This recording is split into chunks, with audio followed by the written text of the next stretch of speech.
chronic inflammation drives insulin resistance. If your body is inflamed, your cells are more likely to ignore insulin's signal.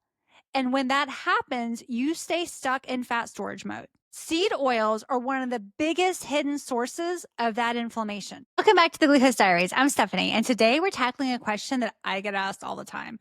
What is the deal with seed oils, and are they really that bad? And maybe more importantly, what do they have to do with blood sugar, fat storage, or cravings? So if you've ever looked at a food label and seen canola oil, sunflower oil, or soybean oil and wondered if you should care, this episode will help you connect the dots. So let's start here.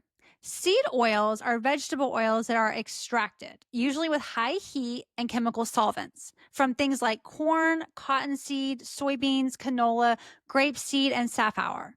They seem harmless, but here's the issue. The way these oils are processed makes them highly unstable, and that instability creates inflammation in the body. So what happens is they're heated to extreme temperatures. They're deodorized with chemicals and often already oxidized before you even cook with them. And when you combine those unstable oils with heat again, like when you fry them in a frying pan or a skillet, they produce byproducts that are toxic to our cells. Wonderful, right? So what does this have to do with glucose? Everything. Because chronic inflammation drives insulin resistance. Let me say that again. Chronic inflammation drives insulin resistance. If your body is inflamed, your cells are more likely to ignore insulin's signal. And when that happens, you stay stuck in fat storage mode. Seed oils are one of the biggest hidden sources of that inflammation. And here's what most people don't realize, even myself for a while. You don't have to eat fast food every day to be overloaded with seed oils. They're in everything. For example, they're in salad dressings, granola bars, coffee creamers, healthy chips, protein bars, hummus, nut milks, even a lot of nut butters. Heck, I bought nuts from Whole Foods thinking I was being so healthy until I got them home and spun them around and realized they were cooked in seed oils. And because they're in so many things, they build up over time in our body, contributing to joint pain, bloating, brain fog, hormone disruption, and metabolic dysfunction and chaos.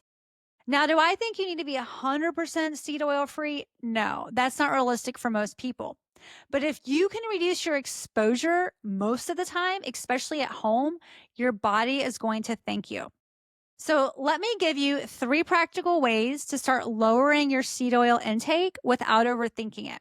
Number 1, switch your cooking oils. Use avocado oil, coconut oil, grass-fed butter, or ghee instead of vegetable, soybean, or canola oil when you cook. Number 2, read your labels. If a food has more than 2 oils in the ingredients list, especially blends, that's usually a red flag. What you want to look for is expeller pressed or avocado oil only when buying things like mayonnaise, dressing, or potato chips, or just don't buy them at all. And number 3, upgrade the basics. Swap your salad dressing, coffee creamer, and snack foods for versions that use olive oil, coconut milk, or real dairy. These tiny swaps add up fast because they're foods you eat often.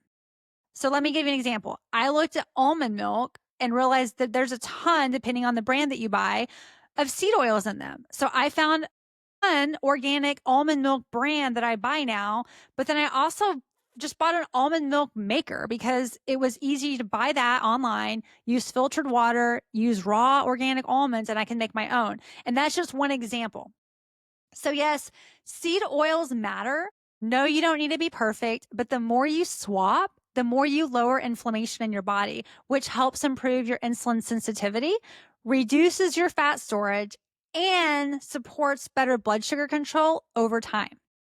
If you want a simple checklist to see if your symptoms are linked to insulin resistance, you can grab mine for free at theglucosediaries.com/checklist.